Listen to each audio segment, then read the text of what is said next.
ការមានសុខភាពល្អនិងរាងកាយមាំមួនគឺកើតចេញពីការផ្លាស់ប្ដូរទម្លាប់រស់នៅប្រចាំថ្ងៃបន្តិចម្ដងដោយមានភាពតស៊ូនិងវិន័យខាងក្រោមនេះជាគន្លឹះសំខាន់ដែលអ្នកអាចអនុវត្តបាន 1. របបអាហារមានតុល្យភាព Healthy Diet ញ៉ាំឲ្យបានគ្រប់មុខបន្ថែមបន្លែផ្លែឈើគ្រាប់ធញ្ញជាតិនិងប្រូតេអ៊ីនដូចជាត្រីមាន់ស៊ុតនិងសណ្តែកទៅក្នុងរបបអាហារប្រចាំថ្ងៃកាត់បន្ថយរបស់ផ្អែមនិងប្រៃកម្រិតការញ៉ាំភេសជ្ជៈផ្អែមនំចំណីនិងអាហារកែច្នៃដែលមានជាតិប្រៃខ្លាំងសូដ្យូមខ្ពស់ផឹកទឹកឲ្យបានច្រើនផឹកទឹកឲ្យបានយ៉ាងតិច2ទៅ 2.5 លីត្រក្នុងមួយថ្ងៃដើម្បីជួយដល់ការរំលាយអាហារនិងស្បែកភ្លឺថ្លា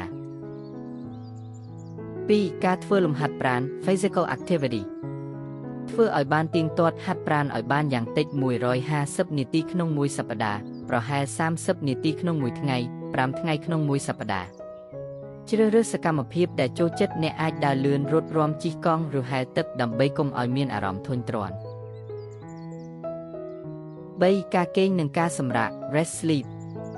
គេងឲ្យបានគ្រប់គ្រាន់មនុស្សពេញវ័យត្រូវការគេងពី7ទៅ8ម៉ោងក្នុងមួយយប់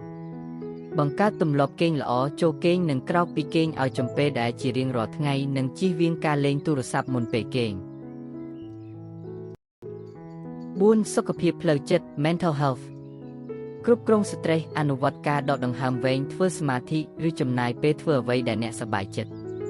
រក្សាទំនាក់ទំនងល្អជួបជុំឬនិយាយលេងជាមួយមិត្តភ័ក្តិនិងក្រុមគ្រួសារដើម្បីកាត់បន្ថយភាពតានតឹង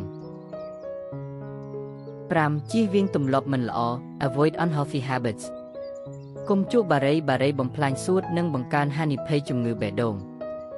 កម្រិតការផឹកគ្រឿងស្រវឹងបើពិសាគួរពិសាក្នុងកម្រិតតិចតួចបំផុត 6. ការថែរក្សាអនាម័យខ្លួនប្រាណ Personal Hygiene លាងដៃឲ្យបានស្អាតលាងដៃជាមួយសាប៊ូមុនពេលញ៉ាំអាហារនិងក្រោយពេលចេញពីបន្ទប់ទឹកដើម្បីបង្ការមេរោគឆ្លង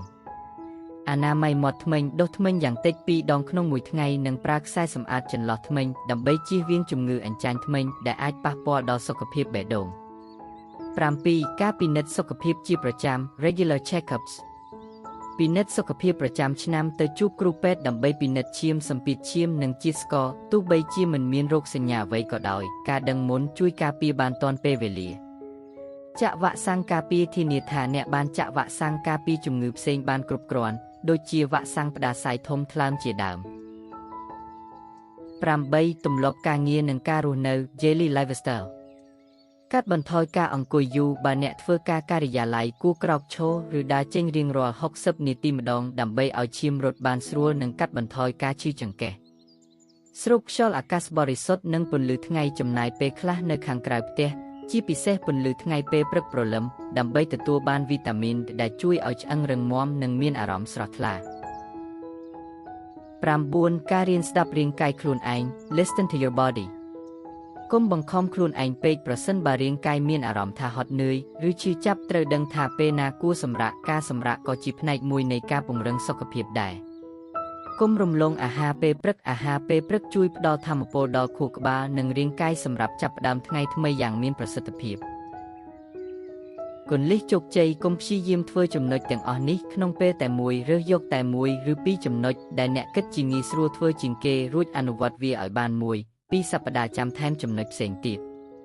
ចំណាំការផ្លាស់ប្ដូរទម្លាប់មិនមែនធ្វើឡើងត្រឹមតែមួយថ្ងៃនោះទេចាប់ផ្ដើមពីចំណុចតូចមុនឧទាហរណ៍បន្ថែមការញ៉ាំបន្លែមួយមុខក្នុងអាហារថ្ងៃត្រង់ឬដើរ15នាទីក្រោយបាយល្ងាចរួចសឹមបង្កើនវាកាន់តែច្រើន